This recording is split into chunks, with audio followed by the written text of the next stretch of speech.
tu es Verseau, Gémeaux ou Balance, que ce soit solaire, ascendant ou lunaire, voici comment la lune va t'impacter du 17 février au 11 mars. On commence avec la nouvelle lune en Verseau qui va être dans votre signe, du moins dans notre signe. Cette nouvelle lune, elle va nous faire briller, on va avoir une clarté mentale, on va avoir des idées qui vont être folles et on va réussir à les mettre en place. On va se réaligner avec une version beaucoup plus libre et beaucoup plus en paix de nous-mêmes. Ça va faire du bien. On enchaîne avec le premier quartier en Gémeaux qui est toujours dans notre élément, le signe d'air, et ça va agir sur notre mental. On va avoir notre cerveau en ébullition. On va avoir plein d'idées, plein d'opportunités, plein de rencontres, mais ça va être aussi un défi pour apprendre à choisir et pas à tout faire. Ensuite, nous avons la pleine lune en Vierge du 3 mars et elle va nous faire du bien parce que notre mental va se calmer, va s'apaiser, on va être plus dans le concret. Et d'ailleurs, si vous aimez avoir le ressenti de votre signe astrologique et l'impact quotidien par rapport à la lune, sachez que j'ai fait une application qui s'appelle Mon Guide Lunaire et elle vous donne absolument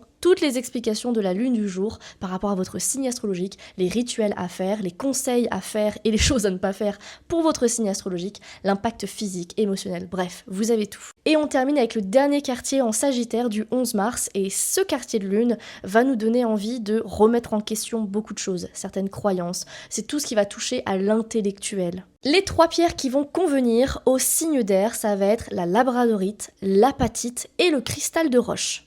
Pourquoi? Parce que la labradorite, elle va nous aider à transformer cette envie de liberté, de nouveau, bon ça de toute façon c'est les signes d'air, mais ça va nous aider justement à l'utiliser dans un élan créatif, concret, un petit peu plus ancré. L'apatite, elle va nous aider pour le premier quartier en Gémeaux où on va être dans l'analyse de tout et dans le contrôle de tout parce qu'elle va nous aider à nous calmer et à canaliser et à clarifier nos pensées. Et le cristal de roche, c'est un cristal d'amplification, c'est-à-dire que quand il se trouve avec d'autres pierres, il amplifie l'énergie des pierres autour de lui. Mais c'est aussi un cristal de recentrage. Il nous recentre notre esprit pour pas se disperser, pour simplifier notre esprit quand il part dans tous les sens. Et c'est pour ça que Enquête de Zénitude a créé ce bracelet avec les 3 pierres que je viens de vous énoncer. N'oubliez pas, c'est un bracelet qui est fait en France, à la main, dans une édition limitée, avec un rituel qui vous est offert pour que vous puissiez activer les pierres, pour que l'énergie des pierres se cale parfaitement à votre énergie. Comme ça, vous pourrez reporter le bracelet, même quand cette période lunaire sera terminée, parce que